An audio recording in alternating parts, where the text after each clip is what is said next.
guys, how y'all doing today? My name is Franchise Fanatic, and welcome back to the channel. And today, if you guys, this is another video game video. Thanks, first of all, thank you to Echo Killshot for making the pretty nice thumbnail. I gotta say, pretty slick looking, pretty cool. But yeah, this is gonna be a really quick intro of just me, just kind of telling you guys what the video is, and that is, of course, my video game backlog. Now, what a backlog is, if you're not, sure, it's basically a big list of like to-do lists. It's like my video game to-do list type thing. So the games I'm about to showcase to you.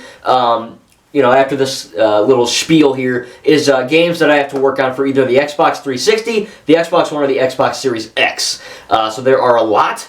My video game backlog is getting considerably bigger. I'm kind of done buying games for now. I know I say that a lot, and Alan, if you're watching this, you're going to freaking laugh. But besides Dead Island 2 in April, there's not a whole lot I'm really looking forward to. I got Hogwarts Legacy. I got a whole slew of stuff to do. So make sure to tell me in the comments down below, out of all these games you're about to see, which one you have to work on and what your favorite is, and maybe even what game I should work on next, in your opinion. All right, let's do this.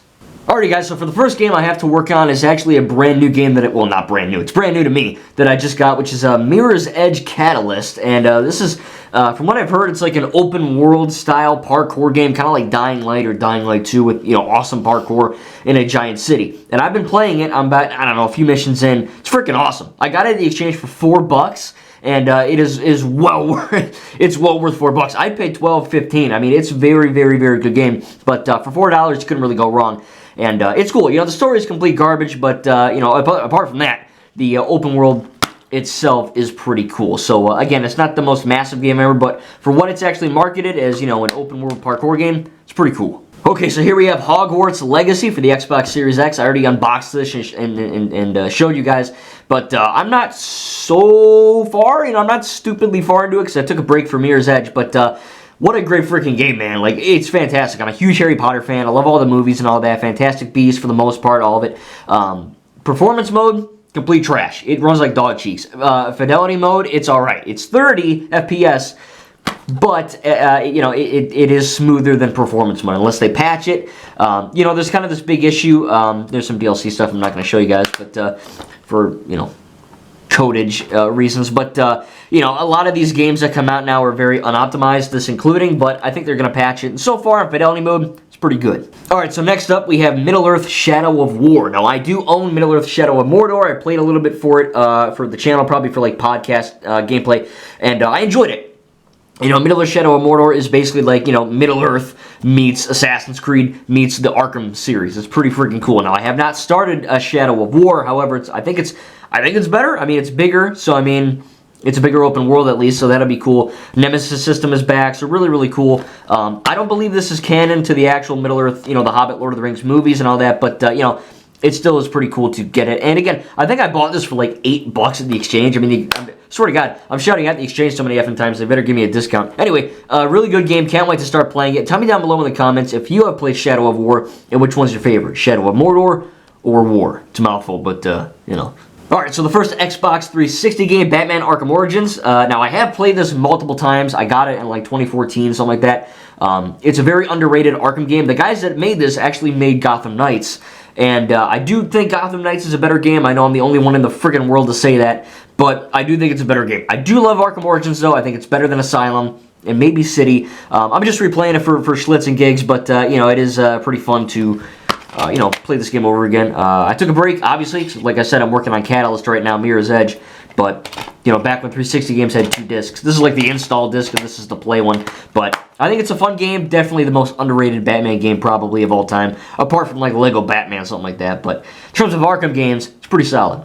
Okay, next we have Borderlands 3. Now, this game I have completed it the first time around, right? So you can play in the Borderlands franchise. There's different modes, it's like True Vault Hunter mode. So I beat the game in the first mode, and then I beat the campaign in the True Vault Hunter mode, and now I'm just kind of doing side quests and running around the hubs and all that. Again, like I said, I'm working on Mirror's Edge Catalyst, so I took a break from this as well. But, I will go back to it. But, I did start it, and I think it's a great game. Borderlands is fantastic, all of them so far. I've only played 2 and 3, but I do own the first one and the pre-sequel and his Tiny Tina's Wonderlands as well. But this one's pretty solid. I can't wait to dive back in. Alright, so next we have Fallout 4 for the Xbox One. Also, I did get the Fallout 3 code for free, which is in here. It's on the back. I'm not showing you because I didn't install it yet. But now, look, I did play Fallout 4 back when it came out. It was one of my first first-person games, along with Borderlands 2, and I effing hated it. I sucked at it. I barely played Call of Duty. I was very new to FPS games. I was getting my buns handed to me, so I said, screw that, I'm effing done. I sold it. And then I bought this again for like $5, and it came with Fallout 3 for free, so, you know, pretty cool deal. Can't wait to dive back in. Now that I'm actually good at FPS games, I can hopefully, like I said, dive in and hopefully have a good time. Alright, next we have Dead Island Definitive Collection, which is a compilation of Dead Island 1 and Dead Island Riptide. Now, this is a remastered collection of the, first... Well, I don't want to say first two, because Dead Island 2 comes out in a few months, and that's the, like, legitimate sequel, but Riptide technically is a sequel. It's more of a spin-off, but whatever. Now, I have Dying Light 1 and Dying Light 2. They're some of my favorite games of all time. I have not started this one yet. I know Recon Trooper, you freaking love this, and I cannot wait to dive back into, zombie open-world games with, of course, Dead Island 1, and then go to Riptide, so can't wait. How many gigabytes? 20 gigs, so, nothing too crazy, nothing too insane for your storage, and, that'll be cool, because technically, it's 2 games in 1, so can't wait to dive in before, I doubt it, because I'm working, the backlog's big, but hopefully before Dead Island 2 comes out, have to find out, but can't wait to play it. Okay, so here is Tiny Tina's Wonderlands for the Next Level edition for the Xbox Series X. This is, of course, a spin-off of the Borderlands franchise, where you play as, basically in Borderlands 2, there's a little segment in the lore in the canon, right, where Tiny Tina and all the Vault Hunters, they played essentially Dungeons and Dragons like a board game. In this game, you play, basically it's Tiny Tina and all her friends playing the board game, and what they're playing is, you first-person shooting. It's kind of hard to explain, but, it looks fun. Apparently it's really woke, but I already bought it when I found that out. But I don't care, like, I can, whatever. Like, I don't like woke stuff as much as the next guy, but I think that, this should be a lot of fun. This is the only game I'll own with rainbows in it, so, I won't look weird playing it because I'm shooting zombies with machine guns. But still, can't wait to play it. Again, the only game where you play as, like, a 12-year-old, like, 13-year-old girl with a machine gun, so, that's kind of cool. Alright, another Xbox 360 and Xbox One game, The Elder Scrolls 4 Oblivion. I was going to put Skyrim on here, but I'm so far into Skyrim, it doesn't really count. Just a stupid big game. I'll probably never finish Skyrim. That'll be one day. Here's Oblivion, though. This comes with the DLC content, the Knights of the Nine and the Shivering Isles DLC expansion packs. I have not even touched Oblivion. I think I played it on my 360 for like 20 minutes. So I have to, go back and play it. It's an older game, I believe 2008, but, it's a Bethesda game, so it's going to be glitchy as fudge.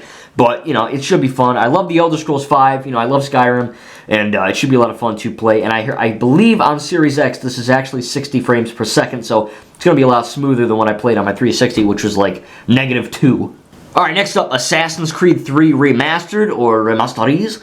Here we have 4K. It also comes with Assassin's Creed 3 Liberation, which is, I believe, like a spin-off. Never played it. Now, I do own I owned Assassin's Creed 3 on the 360, and I beat it on my Xbox One, but I've never played it on Series X. This is, I believe, 60 FPS, so that's going to be cool to have a higher frame rate. And I love Assassin's Creed 3, man. It's freaking awesome. I think Connor's a cool character. I just think the story's pretty cool, and to play this game with a remastered, kind of tint to it should be a lot of fun. Again, I haven't started it, but I can't wait to dive into this game again for a remastered version, hopefully here pretty soon. I don't know what order I'm doing these in. The order I'm showing you guys is just completely random. Maybe you guys can tell me down below in the comments what order I should play them. I know it's a long list, but, it helped me out because I'm indecisive. Alright, next up is the Assassin's Creed Ezio Collection, which is a compilation of Assassin's Creed 2, Brotherhood, and Revelations. Of course, following Ezio Auditore de Firenze, I think I said that right. This is more like the Italian style of Assassin's Creed. Now, I have beaten Assassin's Creed 2. I love that game. It's really freaking fun. So I beat that game. I have not touched Brotherhood or Revelations, so that's why it's on here. Kind of a weird box. There's no, like, age rating. I got it from Amazon or something, and it's like a... I think it's like an Australian or like an England version, because that's not in, like that's not in America, at least the style of boxes, you can tell from the other ones I've shown you, and if you live in America, but it is still pretty cool to see that, it's a different cover, different box art, and can't wait to dive into Brotherhood and Revelations fairly soon, because I really enjoyed Assassin's Creed 2. Alright, next up we have Immortals Phoenix Rising for the Xbox Series X. This is kind of a weird game. It's by Ubisoft. It has like an Assassin's Creed Odyssey style of thing with like Borderlands stylization kind of. It just looks really artistically different. It looks really fun. It wasn't that expensive when I got it, so that from the exchange, of course. So that is pretty cool. Again, it's optimized for Series X. I'm kind of running out of space on my Series X. I don't know what I'm going to do. But again, it's like a Greek mythology open world game with puzzles and light combat, light RPG. And it looks pretty fun. This is not a DLC, right? Yeah, it's just advertising the season pass. But it looks freaking awesome. You know what I mean? It's like a fun, I don't want to say kid-friendly. It gives that vibe. It's like Lego game funny vibes. But again, it's rated T. So, you know, Lego games are E10, this is T, so it's not really, in my opinion, you know, kid-friendly because it's for teenagers, but that's just me. I haven't played it, but that just goes from the age rating. It looks really fun, though, and I can't wait to dive into this awesome-looking open world of goodness, I hope.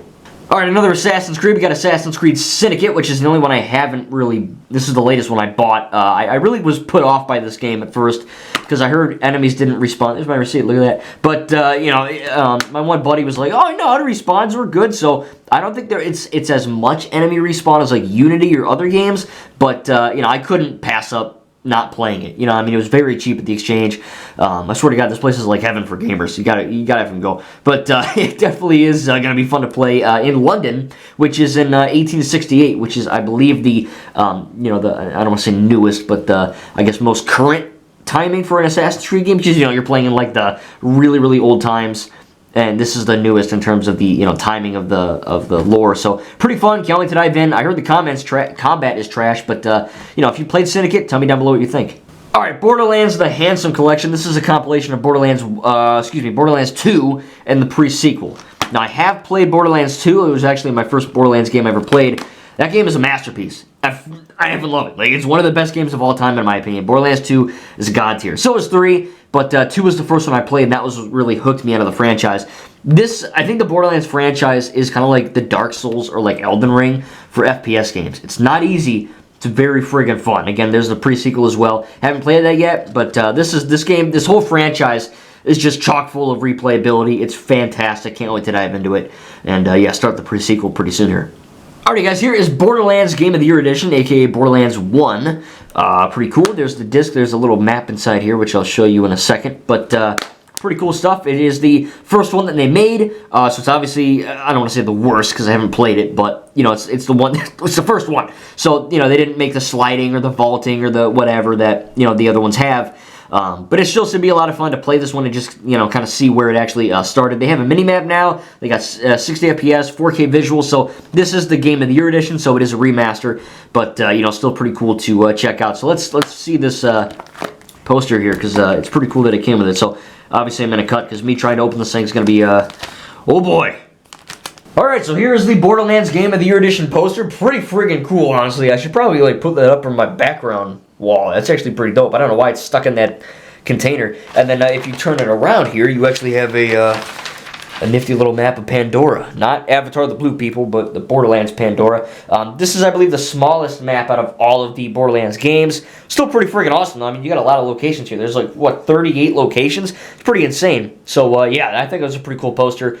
And tell you what, I'm probably going to put it up for my, my background here. Not that, this version at least, because it, you know, goes... you know, that way, but still pretty cool. Can't wait to dive into this game. Vertical. Yeah, that's it, vertical. It's late. So, tell you what, this is going to be the last game, and then there's going to be a part 2. So look out for part 2 probably tomorrow. I just don't want to bore you guys and keep you for too long, because I told you it was a long backlog. So anyway, hope you guys enjoyed this part 1. Can't wait to do part 2. We'll see you guys in the next video.